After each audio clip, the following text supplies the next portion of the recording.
The Halo universe is filled with wonder, mystery, and fascinating discoveries around every corner.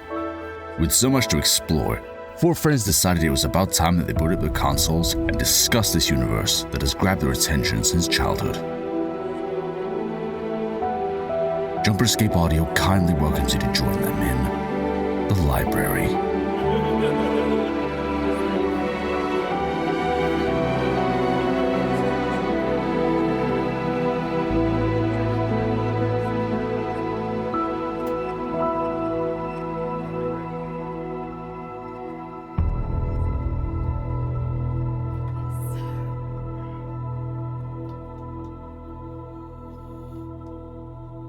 Hello, everybody. Welcome back to The Library, the show where we talk about Halo lore. And this week, we're alone. We've lost them.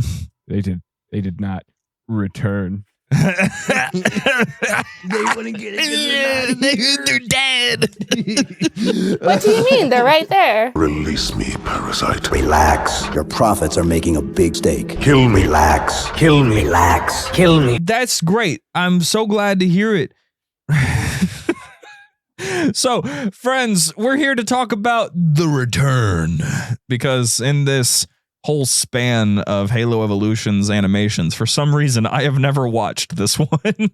I remember seeing it all the way back when I was a little tiny brat, living like 2 houses ago, and not watching it because I thought it looked boring. I was an idiot. It's actually my new favorite above Mona Lisa. I'm not going to lie. When I recently sat down to watch it, you're like, this one's my new favorite. I'm like, how long has this been out? How are you just coming to this conclusion? I admit it's a little ridiculous, but it's true. It's just true. So that's all I'm dealing with here. All right. That's just the gist of it. The Return is fantastic. We'll get into it in a second. But first, I got some selling to do. So you guys haven't introduced yourselves yet. Oh, yeah. Who are you? Yeah, who are you? Who am I? I'm Connor. You're Oh, that means I'm Austin. At least one of us has it. And I'm Cheyenne. Hi, Cheyenne. Where are you? I'm a disembodied voice. That's cool. They're speaking again. They're in the walls. I gotta watch that whole series. I've heard it's hilarious. What's it even on? It's on Adult Swim, like their YouTube channel. Okay. Yeah, it's pretty funny. But anyway, so I got some selling to do finally. So first of all, do you like this shirt? I do. Thanks, man. If you like this shirt, it's on JumperScape.com. Go to the store and you'll be able to get it for yourself. I made them as affordable as humanly possible, while at least being able to make at minimum $1 off of them. You know, Christmas is coming up. It's true. It's true. It'd make the perfect gift. Hey, speaking of Christmas stuff, for those of you who got calendars for your friends because of holidays, they're on the way now. At least the first 61 of them out of 98, I think we have. The stack is slowly going down. Yep. 61 of them are on the way. They're shipping around the US right now. There's another like dozen that are in multiple orders, which means some of you ordered 2 or 3. One of you ordered 4, which is crazy. What a guy. Yeah. Some of you will get yours soon. Others, not so much. It's just shipping is much more than we were expecting when it comes to the calendars. I admit that this shouldn't come as any surprise to anybody, given that this is the first time that anyone has done this sort of thing with making your own calendar en masse and then shipping that off after working with all these artists and everything to make it happen. We undersold it, actually. So we're going to fix that for next year's calendar, because it's significantly more than we were expecting. So we're going to have to adjust that for next year. But if you are overseas, we're going to be shipping yours last, and I'll tell you why. There's 2 reasons. One, holy crap, shipping is expensive, and I'm very much upholding my statement that you guys shouldn't have to pay a bunch for your shipping to get something from the US to you guys, so I'm taking that on happily. But 2, if you're in Canada, you're just not getting it. Oh. I'm being so serious. They're not getting it. Why? This is not a personal vendetta thing. In Canada right now, there is a long-term postage strike happening. Oh yeah. I heard about that. There are no international shipping and like shipments at all in the country whatsoever nationwide. How have I not heard about this? Because you're out of it. I guess. Dude, nothing. I found out about that. Like, I thought it was just some sort of fluke, but then I heard from a buddy of mine, Foam Forge. Check him out. He's really cool. He hosts these tournaments every now and then, both himself and with Installation 00. And he's supposed to ship out these like skulls to the winners of the previous tournament, and he couldn't get them shipped out, and we're all just really confused about what's going on there. And it's because Canada just won't ship them. They will not ship. We're right next. We are neighbors. We are sharing a border. Well, Nothing in, nothing out. so the one author that I follow on YouTube who like self-publishes, so she's responsible for shipping all of her stuff. Like she made a short a couple months ago about how like she just can't ship anything to Canada right now and it sucks. But also she has a specific lawyer to help her with her Canadian taxes because they charge tax because she's made enough sales there, but it's like 10 cents. And so she had to jump through all of these hoops to pay it because of like weird random laws. That's get their crap together. It's just hilarious. And so sorry, you're not getting your calendars until I can get that figured out or until the strike ends. Blame I don't know anything at all, so I'm going to say blame your government. You know what I'm going to say? Blame the Maple Leaves.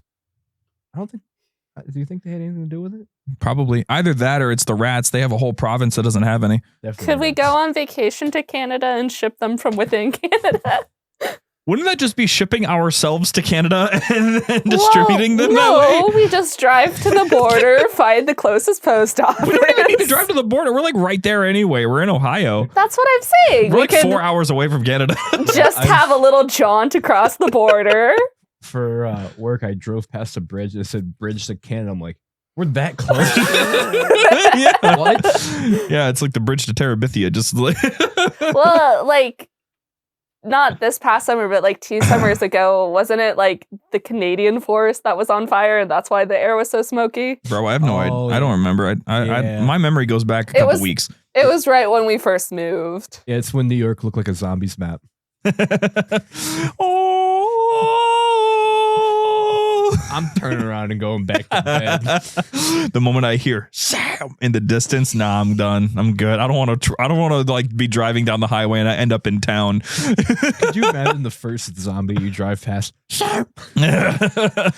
What? I would be like, I'm not hitting any of them. If I melee them, they die instantly, and then we're moving to round 2. I'm not touching these guys. If you're in a car, you look in your mirror, you see the transit sprinter. Oh no. So aside from that whole calendar situation, apologies for that, but you know, there's more to talk about, so I'm gonna jump over there. Speaking of Installation 00, Stories from Waypoint last month had a really excellent episode that you guys should totally go check out if you haven't yet. It's so freaking good. I'm so proud of it. I listened to it again today, and I usually hate listening to our stuff. So it's just because I don't know what it is. I can't listen to my own productions. It just doesn't happen. I know their quality. I'll listen the whole time while they're being made, but after they're out, never check them again. I have to let them go. And also on other productions, Chatternet's still going strong. Chatternet is actually doing amazingly well, thanks to you guys. It even has a phone line open now. I'm not going to say the number here because I don't have it written down mostly, but also because you should just go and listen to the episode. All of them, because they all have the most recent ones from Circle 5. They all have the person hosting that segment talking about the phone number. So just drop in there for a second. If you got a particular segment or host that you're a fan of, totally use that phone line. Connor is on there. He hosts what now? The Slush. And I come up immediately after on After Action to tell you what you should have listened to during Chatternet's most recent circle. And with this circle, it's coming to YouTube as well. So it'll be super exciting to see you guys getting to interact with that. Yeah. We're going to have some fun times. I host Soma Sky. Yes, you do. Your segment 7. So one last thing. I'm super excited about this. The Lo-Fi Radio is back. It was gone for a second there because YouTube sucks. Woo, it's back. Yeah. Woo. Woo. We had to up the amount that we were paying for the server, though. Oh. Patreon, you're super helpful. Go to JumperScape.com to find our Patreon and support us there. It's the only thing that's keeping that lo-fi radio alive right now. The viewers like you Thank keep you. it alive. Thank you. For real though, you guys are fantastic. You guys have enabled a whole lot of stuff that would not have been possible, especially right now. I can't explain, but I will explain in the future how much you guys are helping at the moment, and hopefully it'll be a little bit of encouragement for you guys to know that your support is going in the right direction. Yeah, so who's pretty cool. Hmm? Our Patreon viewers. They are. They're pretty cool. We're going to talk about them later. I can't wait. Speaking of Patreon, by the way, on Chatternet, Headhunters this circle, Kyle, the host of Headhunters, brought on one of our moderators, Verbin, to talk about the Discord server. And that was kind of fun. I might have to tune into that. It's a really good episode. I'm not going to lie. And they're talking mad crap about me in that episode. As they should. Is that, can you link that to me at some point? Yeah, absolutely. Yeah. Thank you. So that's what's going on in our world right now. Also, by the time this episode comes out tomorrow, Covenant Canon releases a whole new episode about the Swords of Sanghelios, their origin story, their purpose, their goals. And your boy helped write it. Mr. Covenant Canon handed off the script to me early on, and I got to help out with writing that whole thing up. I'm also voicing like every elite that isn't the shipmaster. So enjoy it, you know? Go support our boys. James, I'm sorry, Connor. I'm so used to James sitting here and him being the one for this. So instead, Connor, give me your best elite. Wow. Cool. Social credit That's my favorite noise that they make. deducted. Oh, that wasn't the button I meant to hit. What button did you hit? I was trying to hit the happy one, but then I hit the social credit deducted one. Social credit deducted. We like to have fun here. We like to have a lot of fun here. My ego only went down a tiny bit. I'm sorry. I meant, which one is the happy one? Because there's the Grunt birthday party, but then there's the one when, like, when you did the quiz show, that was like the happy one, right? I just did the Grunt birthday party one. Oh, okay. That's the one I meant. Yeah. So there's two more things to talk about before we get on to this episode. One, if you support us on Patreon, I forgot to mention that there's a new benefit. You get a one-time discount code for the JumperScape merch store. So if there's anything in particular you're wanting to get, that is a great discount. It's about 25% off, if I remember correctly. I think that's what I set it for. If someone can give me a, let's go with this. Give me a fun piece of JumperScape fan art of some kind. Like maybe you make a fan audio drama. Maybe you make just a straight up piece of 2D art. Maybe you make a 3D model of Connor. Do whatever it is you got to do. Give me that. I will give you a special second code for 50% off. That's a good deal. That's a really good We deal. get something, you get half off. I don't see anything wrong with it. You don't even need to be a Patreon actually for that one. You get the 50% off code if you make something for us. There you go. Easy. What's our P.O. box again? Our P.O. box. Oh, our P.O. box. You're right. Linking it together. You want to address to JumperScape Media. P.O. Box 1122 in Massillon, Ohio 44648. Son. With James not here, I could just point and just do a lot of hand motions in your direction. It feels very freeing. I will say that if you guys ever get curious about how you can support us or how you can find more stuff to do or ways to support us, you're definitely just going to go into the Discord. There are two channels in particular. I was just double checking here. That's why I'm looking at my phone right now. Enjoy the show and support the team. Those two are where you'll find most of that stuff. Enjoy the show, though. A lot of you guys need to check that more. I've run into way too many people here in the server that are just like, oh, you didn't know you guys did a daily Halo radio show. We talk about it every week. We talk about it every day in the general chat. We're like, I didn't know you did a Halo lo-fi. We also shout out every episode as well. That's what I'm saying. Y'all are heretics. Anyway, there's only one last thing to mention. Glitch Energy. Spelled with a Y, glitchenergy.com. I love this stuff by this point, so I'm just bringing it up, not even out of a necessity to be like, here's the code, but more like, I genuinely want you guys to try this stuff. It keeps me alive these days. It's really helpful, and I even checked it. Listen, my mother is a certified nutritionist and personal trainer. I straight up, And a G. Yes. And I straight up told her, hey, real quick, can you check out this company real quick and tell me what you think? And she's like, well, I mean, all of this stuff is backed by multiple studies. It goes all the way up to the federal government. And it's all absolutely approved. And it looks like it's going to be super beneficial. I might actually try it myself right now. And I'm like, oh, so I'm even more okay with it. I've been drinking it even more. And that's motherly approved right there. Yeah, exactly. You can't beat that. So this stuff is fantastic. I'm a huge fan of it. You can use Connor141 at checkout to get 20% off whenever you get something, which I will say these tubs help in a lot more ways than just giving you energy. It lasts months. I have not run out of mine yet, and I ordered mine like 3 months ago. That is spelled CONNOR. I was just about to transition to you. I promise. No, of course not. And that's spelled CONNOR 141 at checkout, 20% off, and it'll help the show as well because one, we get a tiny, I'm meaning tiny little commission out of that, of course, obviously, but two, we get closer to making our own little flavor, and I want that more than anything. I don't care about money. I want to make my own flavor. We're out here trying to make the world a little bit better, one freaking glitch energy at a time. Oh, and speaking of flavors, so if you're not an energy drink drinker, they also have hydration electrolyte thingies too, which is what I've been drinking because I don't do energy drinks because of chronic health stuff and heart things. Yeah. Here's the thing though. While their flavors for the hydration things are super tasty, there's only like 4 of them. There could be more by now. You don't know. There could be more. I haven't checked recently. Which, is fine. They're pretty tasty, like I said. But if like more of you people bought the hydration ones specifically, maybe they'd be like, oh, wow, everyone's loving the hydration thing. Maybe we should make more flavors.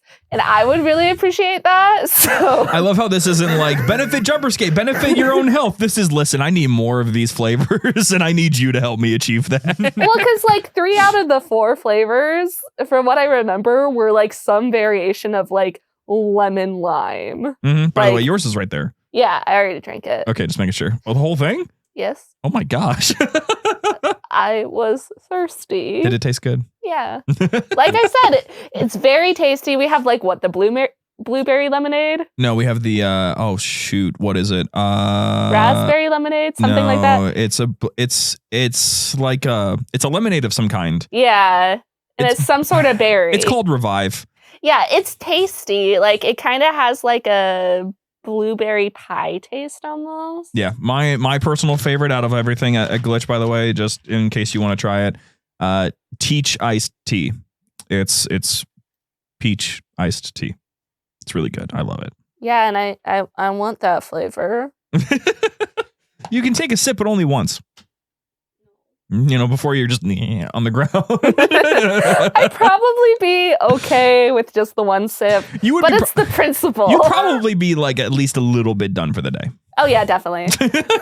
My heart is already going faster than it should. Anyway, so the return. All right, let's return to that. High five, Shane. By the way, this is representing Shane today is Auburn. Shout out to Kindred Fates. Good game. Representing James is Jim. Thank you, Jimmy. Big fan of you. Anyway, so with this being just me and Connor, we've both watched it. We're gonna give our opinions and all of that like usual, but I'm also gonna actually give a little bit of a synopsis from Halo Waypoint. Waypoint. Halopedia. Just because it is, again, it's short and there's a couple extra pieces of detail that are probably better explained by actually reading a script instead of trying to remember every single detail. So, general idea.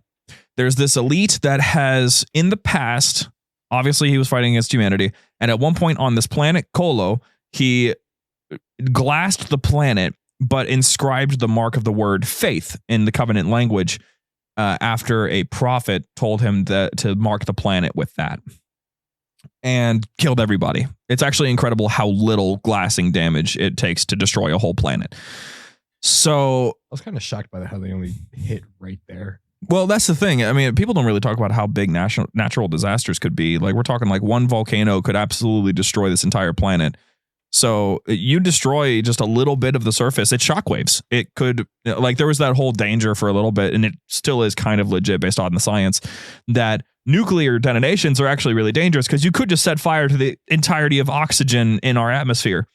Nah. Oops. There's a lot of things that make planets actually rather volatile and rather reactionary. So it's not really a surprise nor a shock. Yeah, it's like how whale sharks are radioactive. Yeah, sure. What? Whale sharks live a really, really long time, and it's not necessarily that they're radioactive, but they've absorbed radiation from like the bombs going off in World War II and stuff, because like that some of that got into the ocean, right? And so since they're like a really long living creature, they just are kind of like building up the radiation. I don't remember all of the details, but They're going to be walking soon. Oh, to be an irradiated whale shark. It's not a good thing. If I remember correctly, like it's shortening their lifespans because, you know, radiation. But bananas are radioactive too. So like that's a genuine way that they measure radiation. I'm not joking. Stop laughing. You can measure radiation by the number of bananas. I need you to stop. I need you to stop. So, like, one airplane flight is like one banana or something. I don't remember.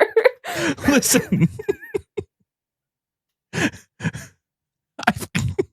This is why you need to give me a podcast. Leave some feedback, guys. What do you think? Leave a review in the library. Leave a comment on YouTube. Drop some conversations in the Discord. What do you think? Gosh. Random facts with Cheyenne. Also, if you're a fan of this show, absolutely leave a review. And if you're on Spotify, leave us a 5 stars, could you? It would help out the show a whole lot. Hey, speaking of reviews, have we gone through those in a while? No, because that's an end of season thing. Ah, okay. Yeah. It was just taking up way too much time for pretty much very little in return. Because sometimes it was a legit review. Most of the time it was just, I have no other way of telling you my fan fiction. All right. So this elite scorches this planet. When he scorches the planet, you know, he thinks it's for a good cause because it's for the Great Journey. So he doesn't really think about it. But then, of course, the Great Schism happens. The brutes start killing the elites. Betrayal. Betrayed. And the prophets were behind it. Just like every other fleet, there's a minor prophet attached to this fleet. And so his immediate response is to kill that prophet. The prophet tries to fight back by calling him a heretic. Obviously, that doesn't work. Your words mean nothing to my energy sword. He didn't even cut him. He just kicked the guy to death. I could have swore he like stabbed him at one point. That was the Arbiter stabbing Truth. Oh, yeah, okay. Yeah. No, he kicked this dude and he just died. It looked like he also threw him at one point. He did. Yeah, he body checked him out of his chair and then he kicked him in the chest and killed him. Hell yeah. So this elite goes on this journey basically. 20 years later, he's back on the planet trying to figure out what was the purpose of it all. Because the vengeance, quote, will only take you so far. It doesn't really carry enough momentum to keep your entire fleet from, you know, getting a little bit introspective and worried about what are they really actually alive for. It's the cost of war. I'm sure that James would have loved to cash in on that topic, but he's not here today. So when he's exploring this planet, he comes upon some humans that are just kind of there. We don't really know why they're there or what they're looking for or why there are jackals attacking them. But it's implied there's some sort of purpose behind Colo. I've really got no idea. I'm assuming that Halopedia might have more answers for me, but for now, what I've got is very little. The majority of the short, though, is talking about just how brutal the war was against the brutes. It also includes a very cursed image of a brute holding an energy sword. There's an elite with a gravity hammer at one point too. What? Yeah. I missed that. I'm like, whoa, that's not right. I mean, they're out here just ganking each other's stuff, I guess. Just flip flopping. There's also a lot of elites that have 2 energy swords in this. Yes, that is a. I was curious. I was fascinated that you were curious about that, but then again, I'm not used to people not just knowing things. That's a very common thing among leadership and elites. They have 2 energy swords to signify leadership. It's not very common that it's just a warrior has 2 energy swords, because energy swords are a matter of honor. You don't just get them. You have to earn those things. You might notice that elites have them rather frequently. It's not that hard to earn honor, I think, among the Sangheili, but that's besides the point. Oh, you're in the army? That's honorable. Here you go. Seriously, actually, like the honorable suffix to your name is E, and you get E by being in the Covenant. So it's in the game. Now let's do this. All right, a quick little overview. This is not a very long synopsis, and then we'll see what we think about this in the post conversation. Set 7 years after the end of the Human Covenant War, a Sangheili shipmaster returns to the glassed colony of Kolo in order to find forgiveness for his sins. He ventures lonely through the remains of the colony, occasionally remembering the glorious days of when he interrogated a human pilot and glassed the colony, as well as the dark days of the Great Schism. He experiences flashbacks where he showed his loyalty to the Prophet of Conviction by glassing Kolo. During the process, the shipmaster marked the Covenant glyph representing faith on the surface of the planet. Years later, when the Juralhane betrayed the Sangheili over high charity, the shipmaster confronted the Prophet of Conviction and disarmed him. The shipmaster then exposed the Prophet's deception and killed Conviction in front of his crew. In the present time frame, after several days of searching, he discovers Kig-Yar pirates fighting humans at an excavation site. After killing the Kig-Yar, he finds a lone human survivor. Realizing the survivor would soon be dead, the shipmaster leaves him and continues looking for the base, or around the base. Soon, he finds photos of humans interfering with Forerunner technology, including what the shipmaster remarks as resembling an oracle that once existed in High Charity. Realizing this could be what he was looking for, he returns to the human survivor and calls for help to save him. If the human manages to survive, the Sangheili plans on questioning him in order to collect information on his studies. And that's the short. It's fun. I honestly did not catch that the rest of the planet was getting glassed. It didn't really show that. It kind of did a little. Kinda? Did they? Yeah, well, because like there's the shot where like it's showing the sigil of faith, and then like the ships are above it and the other ships start glassing. Yeah, there was like 2 more that yeah. like lines going up the sides of the faith symbol. Gotcha. Okay. Then yeah, I must have just missed that one. But the rest of it is pretty much as it was. I was not expecting this story to be that in-depth, though. I was a fan. I like this vibe. Mm-hmm. I feel like I understand like Covenant politics way better now. Yeah. Sorry, Connor. I cut you off. Oh, no, you're good. I like how there's like a sense of excitement as he was traveling towards this thing of smoke. I'm like, the entire time, I'm like, what's doing that? Yeah. What's going on over there? And they kept cutting back to like the battles. I'm like, I care for the smoke. Who's making the smoke?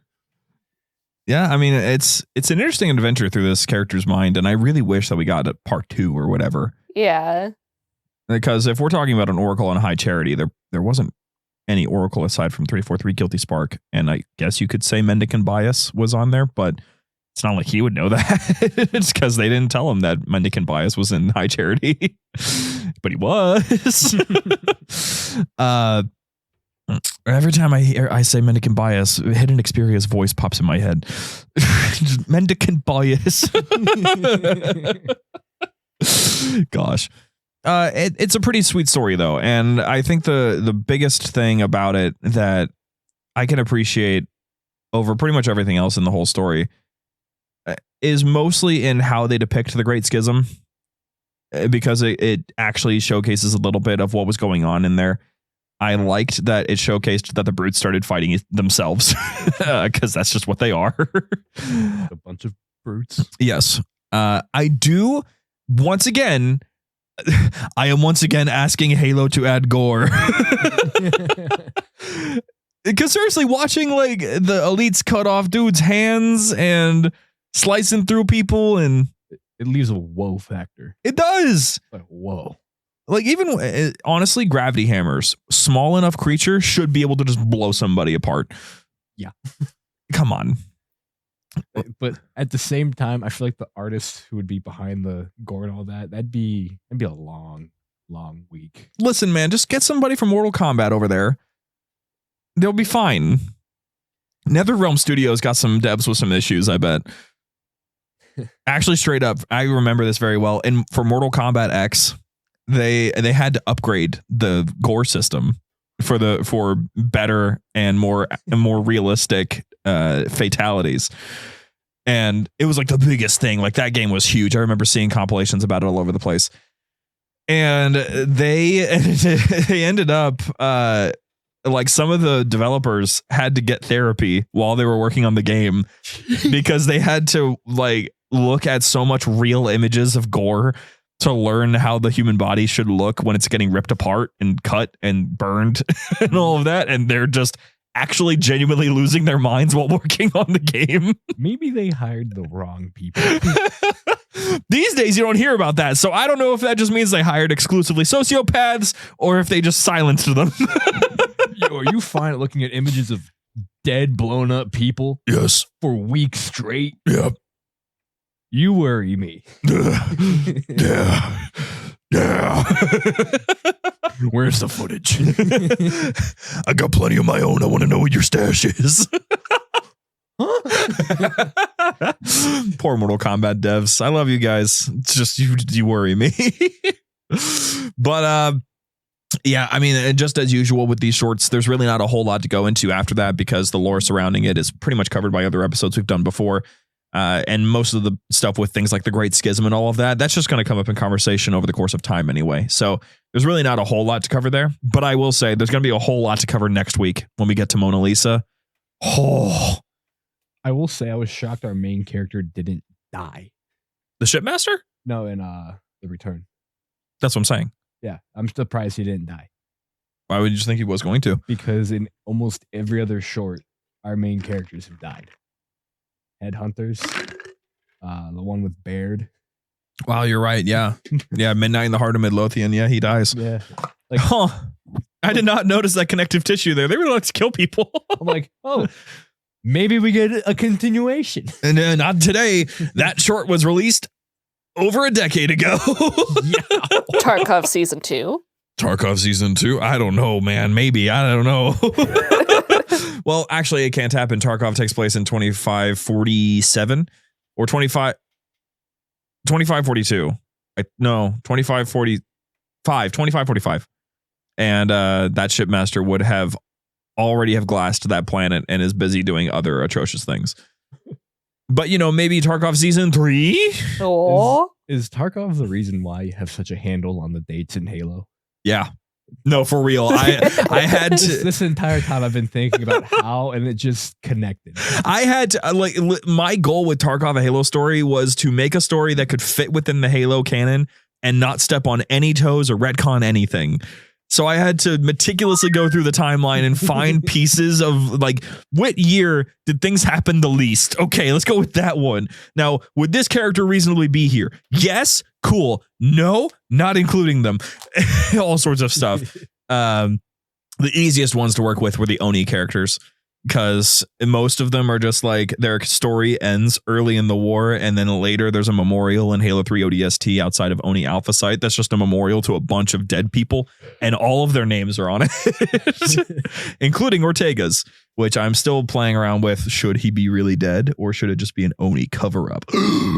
Dun, dun, dun. But, you know, that's what happened. I had to get so knowledgeable about these dates. And I just loved learning about those sort of things. Like during our most recent book club, we were talking about Battleborn Meridian Divide, which is certainly a Halo novel. And in Battleborn, at the end, there's this whole portion that is dedicated to the start of Meridian, like how the colony started, where it was in the insurrection, when it got first attacked by the Covenant, all that stuff. It was super fascinating. I am sitting here like genuinely enthralled by fake history. And I'm just like, wow, I can't believe that happened. Bro ran out of history and decided to go into the history of something that doesn't exist. I would love to meet a veteran who participated. Wait a minute. Can't do that. That's probably one of the hardest parts is that like I'm one of those guys that watched a lot of Combat Zone and dogfights on History Channel back in the day. And I'm sitting there like, I would love to meet these guys. I would love to meet this veteran that is talking so much garbage about the enemy he was shooting at back in the day. And I want to do that with Halo characters, and I can't because I'm actually about 500 years early. We're born in the wrong era. I'm just saying, man. Born too late to see the first spaceship. Born too early to see the Covenant attack humanity for the first time. Born just in time to see freaking Master Chief hit the gritty in Fortnite. What an interesting time that was. Wow. Anyway, honestly, I might just have to call that there because, again, not a whole lot to talk about, but still good stuff. I would say it's like still among my favorites, if not my absolute favorite evolutions now. What'd you think about it, James? Why'd you hit him? What did you think, Shane? Wow. Good talk. Wow. He's like, I did like that part too. Did you boo womp him? Yeah. Not even here. What are you talking about? It's right there. Oh, yeah. Sorry, my eyes have deceived me. And my sensory. All right. Well, with that being said, we're going to move on to our Patreon and Q&A segment. If you want to stick around, just stick around after the piano riff. I think some of you guys are leaving a little early. Just stick around after the piano riff. The episode's not over yet. We're on to our Patreon and Q&A segments. Then it's over. It's just the piano riff to help separate things. It's not over yet. Don't leave. We're still here. Jeez. Who would not want to listen to the question? The Q&A. Wow. You got this. I believe in you. It's been a day for me. And then next week, we're going to be talking about the final evolution in our list, Mona Lisa. And I'm very excited about this one because it's one, the longest. It's like a movie length. And two, it is probably one of the most interesting stories that Halo has ever pumped out. And they never touch this vibe again. And I am mildly upset about it. And we'll talk about that. So otherwise, JumperScape.com if you want to get anything for yourself, see all the projects that we work on, or just generally join our community. It's all there for you. Chatternet streaming every single day. Find us on Spotify, Apple Podcasts, and I guess we're not on Amazon Music, but I'm going to fix that. And otherwise, Stories from Waypoint releasing every month, and the Halo Lo-Fi Radio. Go take a look at that. Finally, glitchenergy.com. Use code Connor141 spelled CONNOR141. That's it, baby. So we'll see you guys next week with Mona Lisa, hopefully with Shane and James back from the dead. And for now, we will see you guys then.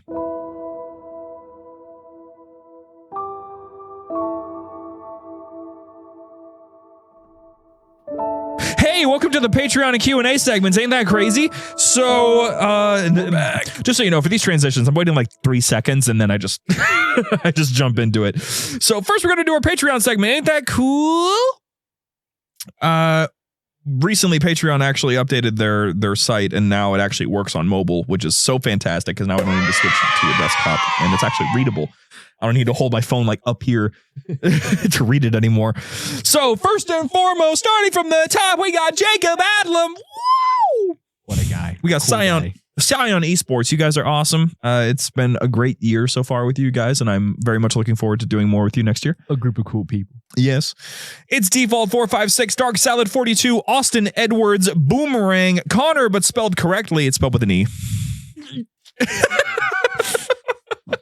Seriously, though, I up until this show, I've never seen anyone spell Connor with an E. I've seen AR before. CONNAR. Konar? I literally looked at him like, dude, my name's Connor too. And that's the worst. There was a guy in the class above me named Connor, but I think he had an E. Spelled with a J. Probably, yeah. He was an interesting guy. Conjure. You guys tell me where you think the J goes. Diximus Hamshius Bushidian, commander of the Brain Rot in the North, general of the Lactation Legion, and loyal servant of the troop. Hear ye! Hounds of Meath Connor, the correct spelling. It's Konner. For my own sanity, I'm gonna act like I didn't hear that. I think we've got the this week's thing. My nuts hurt. Spartan Dave, Cool Blazer, Spartan Nabucco G156, Stably Unstable, Unholy God, Austin, spelled correctly. It's Awestein. So Austin. That kind of goes hard. Out here with the dude who calls me Oswanton from time to time. Connor Clark, Dapper Dame, Dylan, Festive Clover Cookies, Lactating Gator, Lactating Milk MT, Spartan 064, Lactation of Mercy, Thomas Lane, Austin, spelled correctly, Awestun. How does Connor Clark spell his name? Normal. In fact, actually, it is straight up spelled correctly. Your name. The right way. Sky Cairo, Durandal, Eva, Jake Somali, Kid Puncher 2006. My name is Austin. Prophet of Lactation, Random Swede, Shade Communications, Slap Nuts. They have unthawed the queen. Tragic Solitude, Valkorian, Zealot of Lactation, Tico Vatamai, Aussie ODST, Buddy the Elf. Buddy the Elf. Buddy the Elf, what's your favorite color? Sweet. Damian Groth, Darren JPEG, Ginger Boyd Headass, Go Chiefs. You're so lucky he's not actually here. James, spelled correctly, it's Jaymes. James. James Uso. Kef Gota Alad, Laughing Sam, Meme Lord Moss Actual. Oh my gosh, I keep forgetting to update my name. You did that last week, so that's even funnier. Pity 104, Shane, spelled correctly, Shain. Shane. Should be Shine. Shine. Because of you. Yeah, it's actually close to my spell. It is actually. I have gotten called Shane before. Wild. Usually Shannon, though. The Chaplain, the oldest living Halo fan, the Big Moose. Where the hell are the guys Schmexy Sandwich Shane? Where the hell is Shane? Redacted. It's just called Redacted. He just named himself Redacted. He's definitely an SCP guy. Alex Spartan, number 30. Apple, I don't want a lot for Christmas. There's just one thing I need. I don't care about the present underneath the Christmas tree. Claus Bark 5970, Garrus Vicarian, Halo the Guy, Escar, Kiriko, Holy Mad Jeremy, Papa Emeritus 5, Remington Cloutier, Sergeant Johnson's Steak and the Communal Rock, Seymour Cox, Spartan MA5K, the host of the library, but spelled correctly, Austin, Connor, Games, and Shane. It's Austin spelled Ostin, which Austin. Actually, like Austin, maybe, but honestly, Austin still works there. Connor spelled Koner, so one N, K, and an E. Conner. Games spelled exactly how you would assume it would be.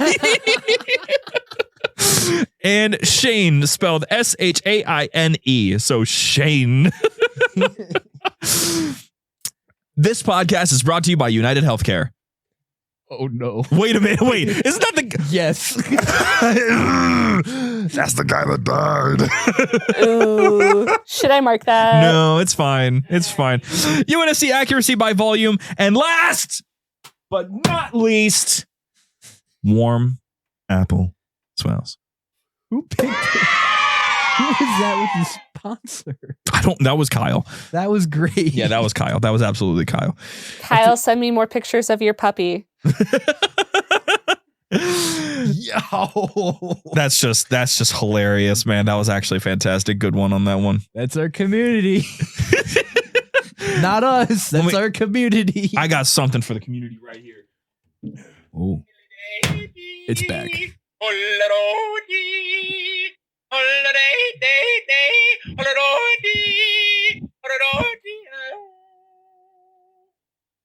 I need a button with that. You need me to just record it? Yeah, and then I can hit the button and it'll just randomly, you guys are talking about something boring, I hit the yodeling pickle. How long until someone makes like a dubstep edit? Are you telling me that that's just you saying that you want a Subway Surfers but audio version for people to focus up? Hey, jingle keys in front of them, but like it's the pickle. Yes.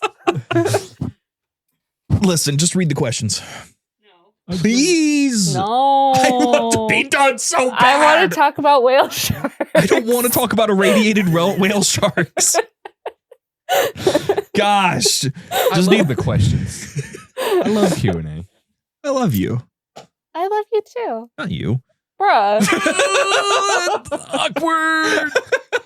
It's okay. We're married. We're Social stuck. credit deducted. I love my marriage, by the way, just to clarify. Okay, from the Shizno Moose. Woo! Would you rather have a Halo 3 remaster or a Halo Reach remaster? Halo 3 first, Halo Reach second. Halo 3 should have gotten a remaster several years ago. They messed up. That is when things went downhill. They couldn't even uphold the simple promise of a remaster on the 10-year anniversary of every game. Reach is New Mombasa, right? No. I always get Reach and ODST mixed up. Reach is Reach. Okay. I get them mixed up all the time. How do you get it's literally in the name? I don't know. Mombasa is a legitimate African city here on Earth. Doesn't mean I've been there. Okay. Also from the Shizno Moose. What's the best sleeping position and why is it the Halo CE Master Chief death pose? Okay, so that's okay. Connor, how do you actually sleep? What's your position? I'm trying to think of how I wake up in the morning, but I like to lay on my side. Okay, because here's the thing: there is a side death pose in CE that no one talks about. You're like, and one arm is tucked underneath the other one is right here, and you're dead that way. I think I sleep like this too. I'm pretty close to that. I sleep like that, but in between the two arms is inserted a small cat Yes. who likes to spoon. Depending on the week, it's either Shane or James. She's acting in place of them. She's here. I don't have your friends between my arms when I'm asleep, by the way. I figured. I was pointing out that's her role on the show. Oh, so people are familiar with her. Yes, because she pops in and then we're just like, oh, hey, James. Yeah. Her name's actually I wish I could see their faces. Yeah. Next question. Okay, from Flyboy Pfeiffer. Woo! Hey. Would the flood What a fun coming guy. back in a game that occurs after Halo 3 make... Why is there a comma there? No commenting on their grammar. Just read it. Sorry. I mean, I'm forgiving of a lot of things, but random commas distract me. Okay, would the flood coming back in a game that occurs after Halo 3, comma, make everything the Chief did in the first 3 games feel a bit meaningless? Kind of like how Star Wars made Luke's journey and Vader's sacrifice all meaningless. No. It was revealed very early on that the flood is sort of a galaxy-wide threat, and it wouldn't make any sense for the flood to only be right there on the Ark, especially when they had already spread to other places before they went on to the ship, before they went on to High Charity, before they went on to the Ark. The flood is way smarter than that. It was already revealed to be that way. You can't have a flood that is well-versed in Shakespearean language that then is eradicated by making a severe strategic error. I think just eradicating or knocking out a massive piece of the flood is just a victory on its own. Yeah, I mean, the victory in Halo 3 is still significant. They still stopped the Covenant because, what's the problem there then? You're going to say next that the Covenant still being around after the Prophets are killed? Yeah, of course they are. They're not just all of a sudden completely destabilized. The Covenant fractured, but it's still there. It had a whole different form of the Covenant after Halo 3 with Halo 4. It doesn't take away from Chief's victory. It just changes what the realistic outcome would be. And in this case, Chief's victory is still significant because it did end the Human Covenant War. It saved a lot of human lives, and it was one of the most powerful examples of self-sacrifice that actually led to a form of victory, to the point that the flood has not actually been seen since. Yes, it's on the Ark. Yes, they've been encountered by the Spirit of Fire, but otherwise they haven't really been seen since. The only other time that we've seen it is with Saturn devouring his son. And Saturn devouring his son is a Halo Waypoint Chronicle.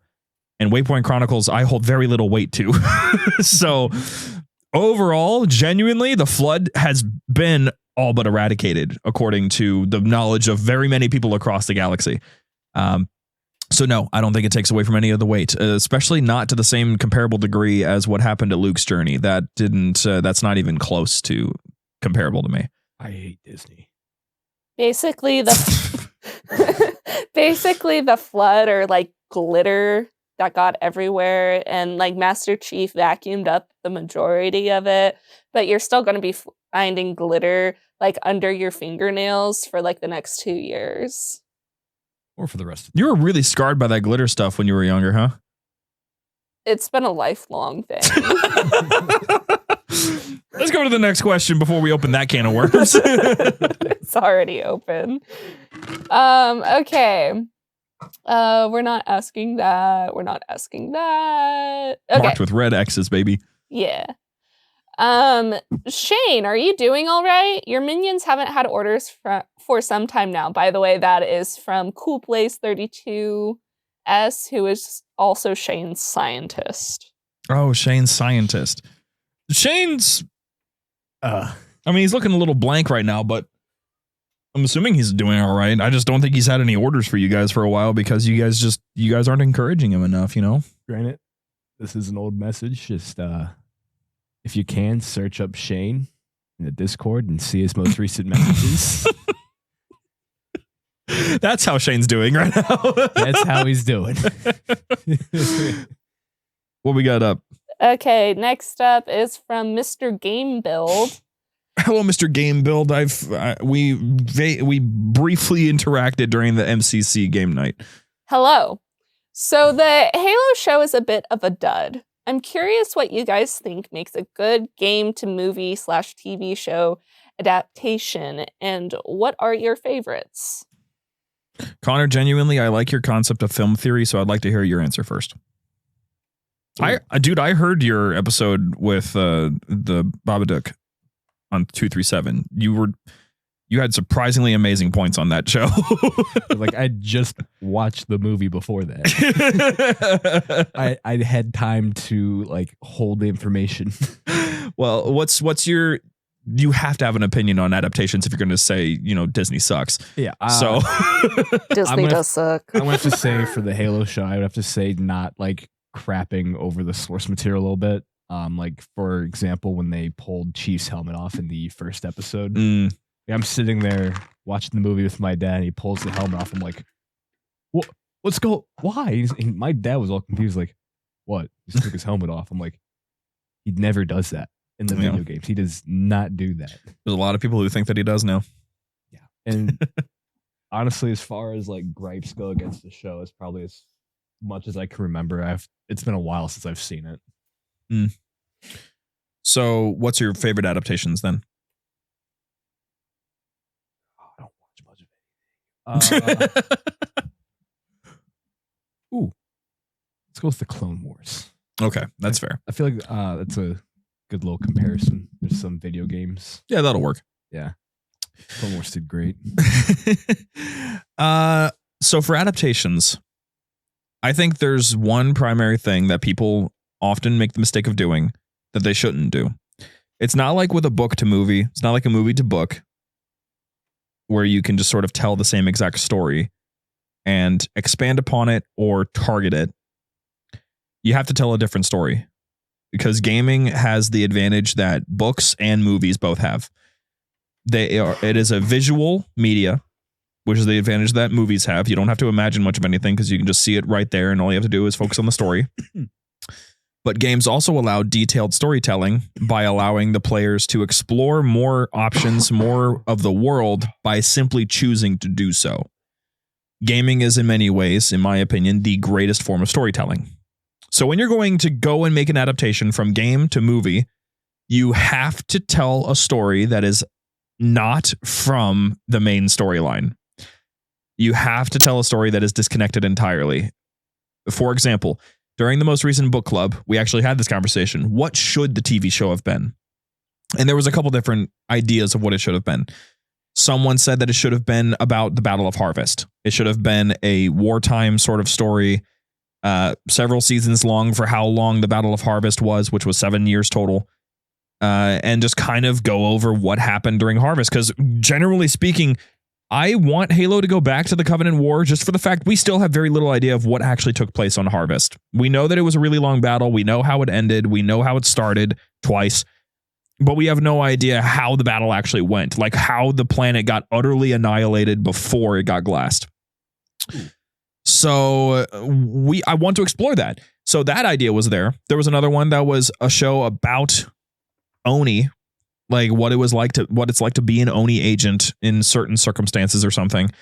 There was an idea that I very much want, which is like a Firefly sort of show where it's following one specific crew. Not really Firefly, Battlestar Galactica, more like one specific ship, all of its crew, agents of S.H.I.E.L.D. Star maybe. Trek. Yeah, Star Trek. Do that, but with Halo. It is the perfect formula for that. I would kill if they're not going to do a Halo Wars 3. They need to do a show about Spirit of Fire. I would watch that so much. It would be so easy to make accurate because their story is so disconnected from Halo's primary canon. You could do whatever you want with it, really, and it would work. So do that. Separate it, and that's how you make an excellent adaptation without angering anybody. There are going to be the people that are like, but I want a one-to-one recreation of Halo Combat Evolved in like a movie form. It's like those guys, I already know. They're, first of all, minority. Second of all, they're going to live without it. If they get a good visual piece of Halo media, period, they're going to be happy about it. You can't make those guys really upset. I just feel like with a Halo TV show, like first coming out, you have to have Chief in it. Well, that's the thing. I don't think that's true because I would absolutely be okay with Master Chief being the mascot for the games. The thing that I want from future side, like spin-off titles and maybe even a TV show is Master Chief is like this mythical figure. We know what Master Chief is like. We already know about him. You can only ruin him if you try to expand him any further. So what you do, and I want this in a game so bad, like ODST 2, right? ODS 2, if you will. You're running around this like battlefield or something. You're just a normal guy and you just see the most legendary warrior in the entirety of the UNSC come out of nowhere and body an entire squad that normally would have taken you much longer to kill. I was going to say, I feel like even being a side character, not a side character, but make the main character of the show, just witness Chief himself. Because like, that's the thing. You've never seen Spartans doing things from the perspective of a normal human. You have no context for that as a Halo player. It's the only thing that Halo players have not gotten to experience yet is what does it look like to see a Spartan as a normal guy just take on an entire battalion and walk out the other side. So fine. like Hunt the Truth vibes, but like the Dro, I saw a janitor with a rocket launcher. Another show that did this, we're gonna hop over to anime for a second, was One Piece. Is it real? No, it's the animated show. The One Piece is real. Oh, yeah, it's totally real. Dude, they've been on hiatus, and so have I with that show. So I'm a little behind. But right before they went on break, they put out a fan episode, and you'd see like the main characters from the government's point of view, like the government soldiers. Mm-hmm. Like during like those scenes, like watching it from the main character's point of view, like, oh, but seeing it from the government's point of view, like the soldiers, these people are monsters. It's like, holy crap. This man just knocked out a 16-foot robot in just one punch. What? Yeah. Enough of that, though. So, if I'm going to talk about my favorite adaptations, one, it's got to be Sonic. Oh my gosh, that is like, they did it proper, first of all. They didn't try to tie it into any existing game. They didn't try to tie it into any existing story. There's a lot of stories they could have tied it into. Didn't happen, though. They also took feedback on the design of the character. That was awesome. That never happened again. That was great. Yeah, how often do you see that happen? Never. That was one time. I've never seen it happen again. They did a great job there. Unironically, Halo Forward Unto Dawn is still one of my favorite adaptations of any form of game property to film. That has a very brief moment of seeing a Spartan just from the perspective of a normal person. I love the character's reactions to seeing Chief do Spartan things. It's just you don't see it very much because, I mean, Chief is running on a balcony. He shoots some jackals with pinpoint accuracy, which is cool. And then he does this cool flip over a hunter and blows him up. That's really all you see. as him as a Spartan. So it's really not enough. So with all of that, I don't really think I have any other adaptations that I could come to mind, like think of that would be Lord of the Rings. That's not a game. What books? I'm not talking about. I'm talking about. We were asked about game to movie TV show adaptations. There are Lord of the Ring video games, but they're not. The movie's not based on the games. The games are based on the movies, based on the books. Why are y'all trying to make me upset? Because it's fun. Content. Content. These nuts. Next question. Yeah, it would be a whole other can of worms to ask me about adaptation. Mm-hmm. Okay. That's why ain't nobody asking you. That's because I don't have my own podcast. Okay. What do you guys want her show to be? Drop it in the comments below. Just podcast about whale sharks. Okay, from Flyboy Pfeiffer. Oh boy. A fly guy. Do y'all ever get a notification of a comment or something and see that it's Kyle or someone like that and get the same sort of feeling of, dang, it's just them? Like when your mom likes your Facebook post or something? So recently, I've had, from HCS, I logged into the Instagram page and I get all the notifications for it. Mm. Every now and then I'm like, oh, I got a new follower. Oh, it's for JumperScape. Every now and then I'll see something from them. I'm like, yeah. And then Kyle will send me a meme. I'm like, ooh, fun. Yeah. There is a little bit of that. I'm not gonna lie. Mostly because. Oh, wait a minute. Bless you. Bless you. All right. So anyway. Yes, it is there. It's kind of. It's hard to justify, is the thing, because any form of interaction is good interaction, obviously. We've made really good pals and really great acquaintances off of the people who listen to our show and interact with our company and do the things that we're like, yeah, you should totally do this, like getting involved with our game nights and interacting with the community members that we get to interact with and collaborate with. But there is a level of like, I see these new people coming into the Discord all the time, and then they never message ever again. They'll join and sit there and not do anything. See, I love coming across new names in Discord. And, every now and then you get somebody like Lego. Lego popped in like last month or something, and he's been active almost daily. And he's from freaking France, all right? So, like, if he's out here across the pond interacting that frequently, come on. US represent, come on. There's so many, majority of you are from the States, so I need y'all to be active, because it is genuinely nice to hear from new voices, new faces, especially since that tells me that if we do something like go to a live event, that's more likelihood that we'll actually be able to meet new folks, person to person, face to face. Shout out to Hounds of Meath, by the way, for finding us at Torg and talking with us there. Because there was another guy who followed us around that I can't actually remember the name of. Do you remember? At Torg? Yeah, the guy who was just walking around with us. I don't remember what his name was. No. Yeah. I'll tag you in the Discord for it. I'm sorry, man. Well, every time I see their names, I just go, hey, it's Flyboy Pfeiffer. Like, hey, it's Slapnuts. Hey, it's Laird. It is like just seeing your friends coming together to have a good time.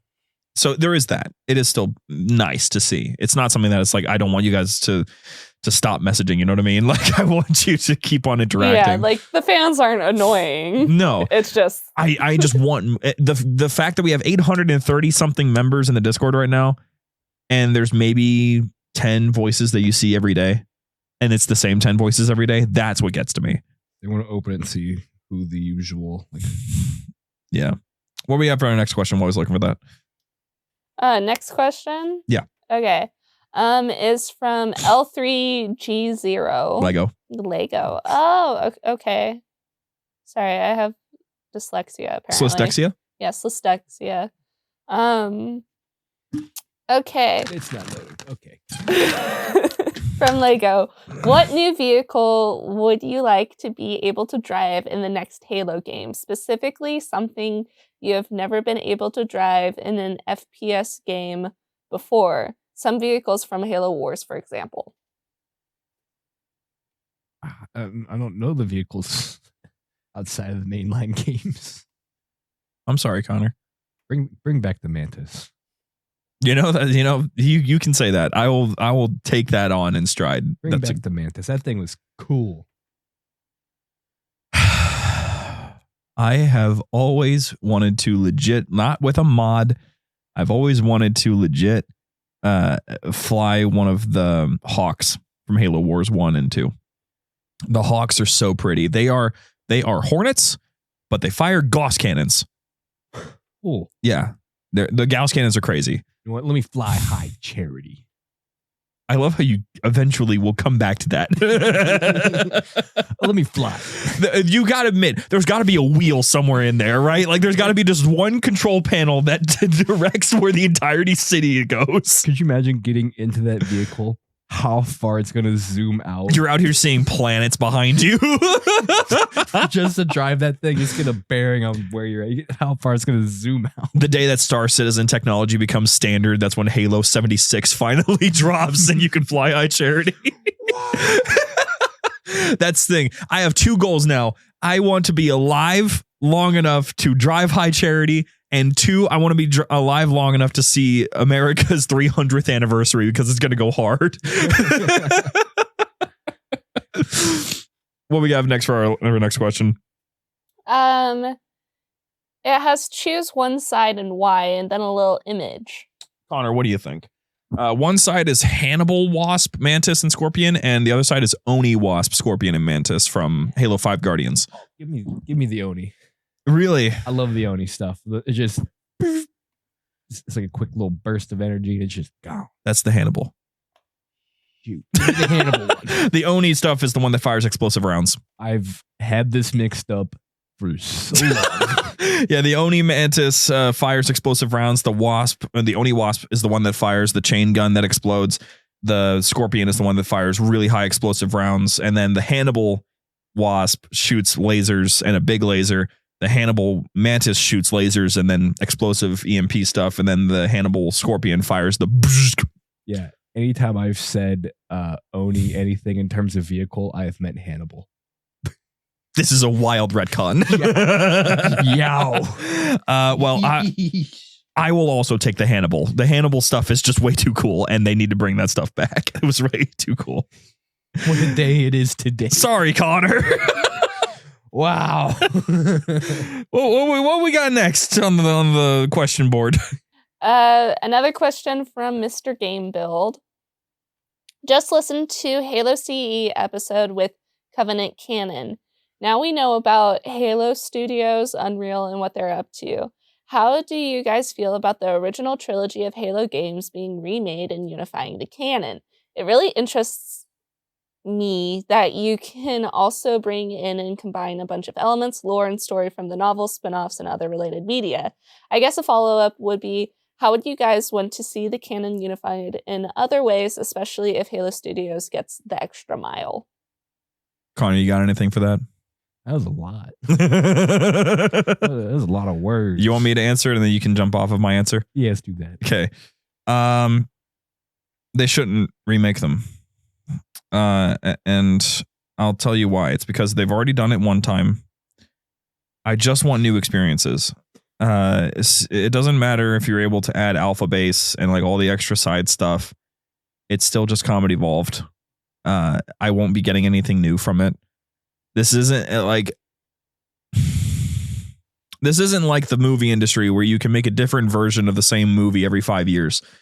You have to give it some time. Games really should only get remasters and remakes when we've hit that generational leap From old console to new console. Yeah, and like Halo Combat Evolved already got that, and Halo 2 already got that.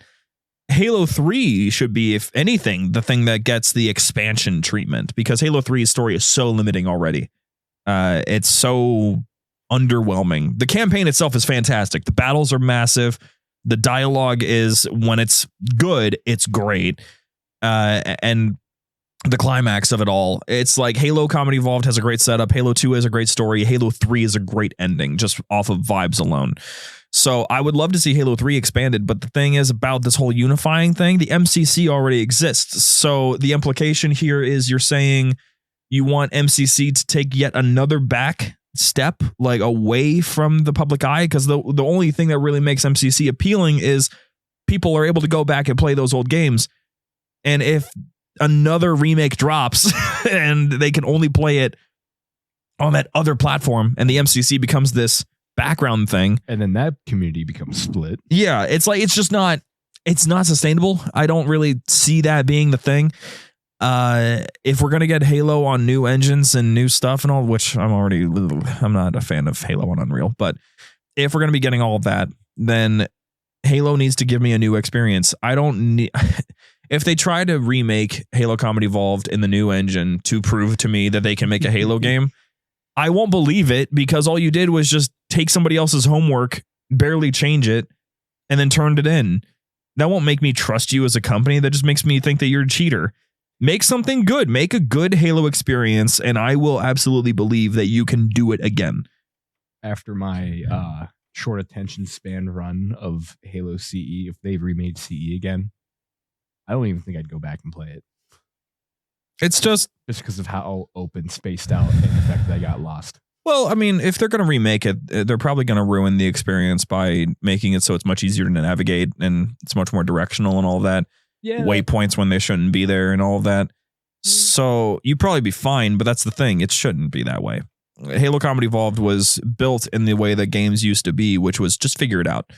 That was a nice era. There are really good games that existed in that time that was just meant for you to think a little harder than normal. Games these days seem to be more geared towards turn off your brain for a little bit. You're either playing a movie now or you're just going to be bad.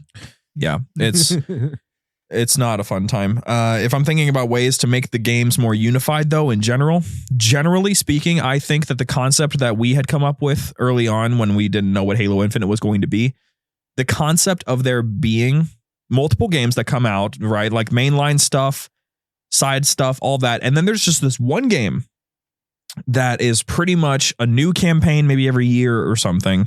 And it's just stories from the books. Like the same engine, but different stories exploring different parts of Halo's canon. I would love that. Like call it Halo Evolutions.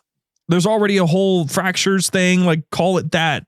Name it after the thing that has already been established to be stories from across the Halo universe. There's so many stories out there. You can save money on a story team.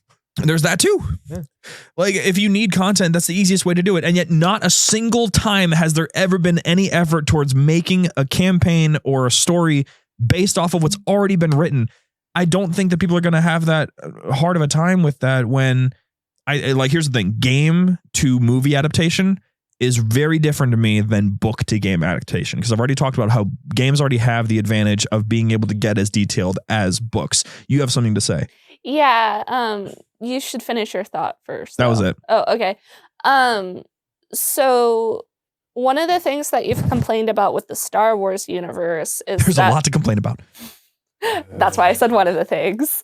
I just don't like talking about the era of Star Wars. It's dead to me.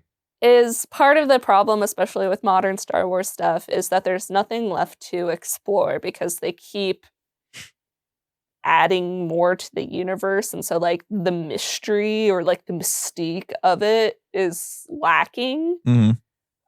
If people start like making more stories in the Halo universe and kind of like chiseling things out more definitively, don't you see that, like foresee that being a problem for the Halo universe as well? No. Why?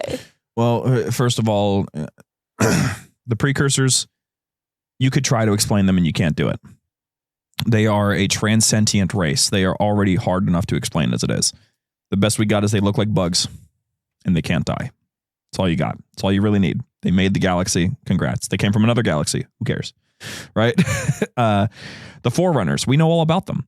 The Forerunners and how their technology works? Sure. It's all neural physics. Neat. Well, that's the precursors, but Forerunners operate entirely off of like slip space energy pulled from an alternate reality. Cool. It's not any like the mystery to the Forerunners is more in their philosophy and how they think and how their culture works. And there's still plenty of mystery there. And I don't think we're ever going to get that answered. And even if we do, it's interesting.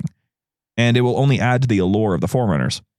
If we're talking about what I'm talking about, which is like making a game based off of the Cole Protocol and what happens there, or making a game based off of what happens in Harvest, or making a game based off of what happens in First Strike, where there's a whole battle that takes place during a ruptured version of Slipspace. If you do all of that, you're not adding to like an unknown form of the canon. You are basically doing what historians do with actual warfare, which is this battle, we knew that it happened, but we finally found this document that explains exactly how it took place from start to finish in detail. And I would love that, because there's a lot of battles that take place during the Human Covenant War that's just, this happened. I'm like, but I want to know what happened. Like the battle on Ember, when freaking Spartan Kelly 087 goes down to her home planet of Ember with a bunch of ODSTs and does something. She's there to defend her planet against the Covenant, but we don't know why they were there. That's why Tarkov: A Halo Story Season 1 takes place during Operation Devil Freedom during that battle on Ember, because I have no idea what happens and I just decided to fill in my own little blank. It's not like Star Wars, where it's like the Force is meant to be a mystery. It's meant to have rules that it obviously exists in, but otherwise you're not meant to really tap into it that much. It's meant to just be this mysterious force that exists. And the only thing you need to understand about it is that the entirety of the galaxy revolves around it, and it's in everything. But then it gets over-explained. Then it starts bending its own rules. The thing that Anakin wanted so badly was to be able to prevent the ones he loved from dying. And apparently you could have done that whole time with Force healing. More importantly, the Jedi could do it. So it wasn't even like a secret that only the Sith knew. A freaking baby did it. Just stop. So that's the stuff that breaks what's already pre-existing. But what Halo does is Halo is essentially a war story that is getting continuously expanded upon with every single release. And what it is instead becoming, and my problem is, it's instead becoming like a mystical sort of fantasy story with things like unkillable beings that can also die. Like alternate realities becoming a thing, splinter timelines where Spartans didn't actually die. So it's pulling a Marvel. It's trying, and it's not working. It's dumb. Halo is not meant to be like that. Halo is basically supposed to be space Vietnam. And the interesting part of Halo storytelling is knowing how these battles happened. That's the compelling part. Knowing the perspectives of both sides and how they interacted with this conflict that they're both stuck in. Like, that's the stuff that's interesting. You can't over-explain that. You can only make that more interesting by making it more understandable. And if anything, some of these mysteries just add more to it. There's one mystery in particular that I think of all the time now. Shout out to Red Nomster on YouTube. He broke down this very likely theory, even though Paul Russell was out here saying like, oh, it's just, we didn't think about anything because Bungie didn't do anything with lore. We were just we're pressing random keys on the keyboard. It's like, all right, man, whatever. I know that you guys didn't care about lore. It's not really that big of a deal. But 343 cares. And they came up with their own concept of what this should have been. On Sandtrap in Halo 3, there are these temples. They have gold pillars embedded into the rock. And there are these symbols. You wouldn't think the symbols mattered, except they show up in the Halo games a lot. They show up, I believe, in Halo 4. They show up in Halo Reach. And they show up in Halo Infinite, which is the weirdest part, that it shows up in the most recent game, nearly 20 years later. That's crazy. 15 years, really. And what's been determined is that because it's the same pattern, it's probably just a reuse of the texture, but because of the context of where it is, it's more than likely that 343 is trying to lean in the direction of saying that this text is actually what the Forerunners believe to be the written version of the Mantle of Responsibility. They can't read it, but they have it as a representation of what the Mantle of Responsibility is. Hence why it's in all of their most important temples, why it's in their most important installations, why it's there in, like, on Zeta Halo, the oldest Halo that we currently have, why it's in all these places. And that makes it way more interesting than just, I wonder what these symbols are. Like, you could just leave yourself in this mystery of whatever it is. But I think at some point there is a level of discovery that you get that's more exciting than the mystery. And given that Halo is not just in the lore aspects, but in every aspect, glitches, Easter eggs, Halo fans love discovering things with Halo. And if they get to contribute to that discovery, it's even more exciting.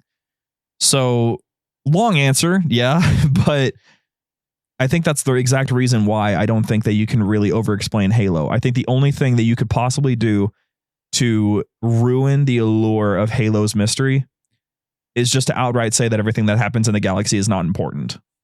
Because that's the one thing that Halo relies upon, is that the fate of the galaxy is the most important thing. If you pull a freaking, like, the, what were they called? From the Star Wars EU.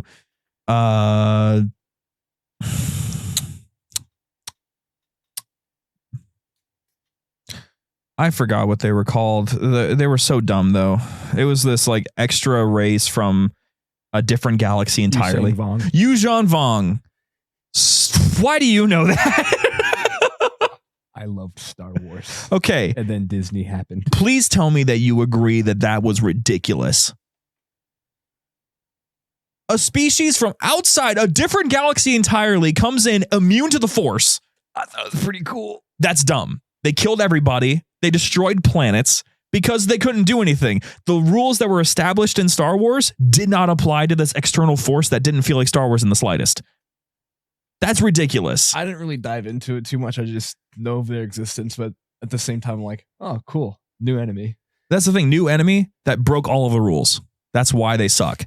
Yeah. It's like if you know, it's kind of like if there was this species that came in that was immune to the Halo rings firing or something, and we just have no idea what they're about, but they're like this unknown threat that can't die. That'd be ridiculous. But then you get these overpowered creations on your side that are fun. They're not fun. But they're overpowered. They break all the rules. We got to break rules to break rules. I don't know. Are you interested in the Endless? What's that? That's from Halo Infinite. That's the new enemy. Oh. The joke that I just made was that there's a new species called the Zalanin, which sounds like a medication. And they're immune to the Halo firing. And the Forerunners, for some reason, want to wipe them out because of that. That's it. But they're apparently the next big threat, more dangerous than the Flood. Yeah, I can see how that would get. It breaks the rules. Yeah. The Flood is the greatest threat known to the galaxy. Behind them is the Covenant. Well, behind them is the Banished. Then behind them is the Covenant. You can't just throw in, by the way, here's this other species that has secretly been here this entire time. They are actually the most. I need to stop. Next question. Sorry, guys. God. That was my fault. I hope I made a point in there. You did. Basically, you were like, yeah, the worry with Star Wars wouldn't happen with Halo. No, there is a way you could lose the allure of mystery in Halo, but that's not the way to do it. Yeah. Okay. Mr. Game Build, can't talk. Mr. Game and Watch. Another question. Halo has a lot of things that makes it distinct. Has a lot of things that make it a distinct FPS compared to, I believe it's Call of Duty would be COD. Yes. Yeah. Yep. Battlefield, Battlefront, Titanfall, CSGO. Okay. Etc. Is there an element or a mechanic that you would want to borrow from another franchise and implement into Halo? Not really, because every time that we do that, it kind of messes with the formula. Yeah. I would say that it would have been a much more natural shift if we went from Halo Infinite movement to Halo 5 movement instead of Halo 5 movement to Halo Infinite movement. Give me the Omni movement in Halo.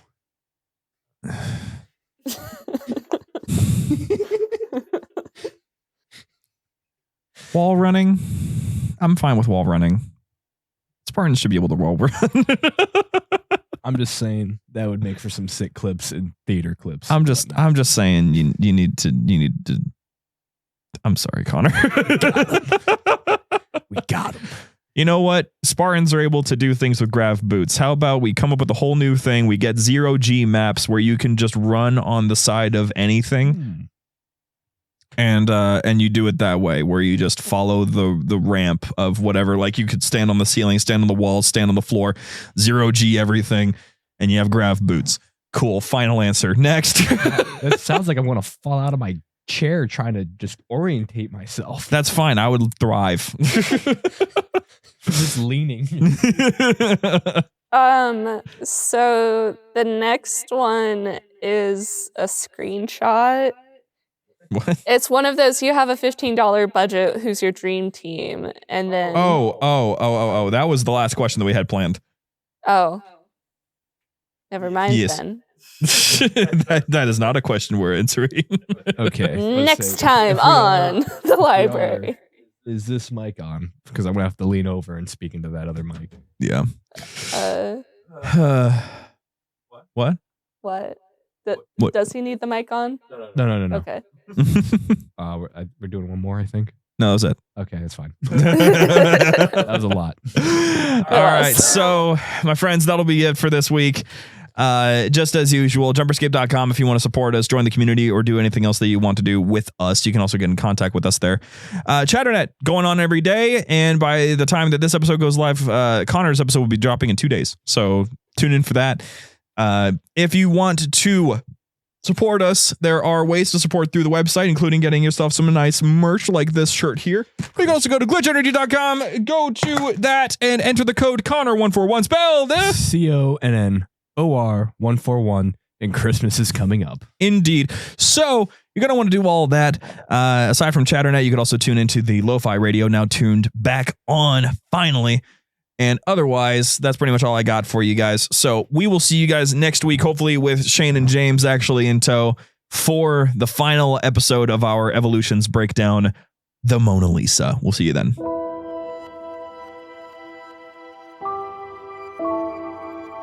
The library was produced and published by JumperScape Audio. Funding was provided by our fantastic patrons on Patreon.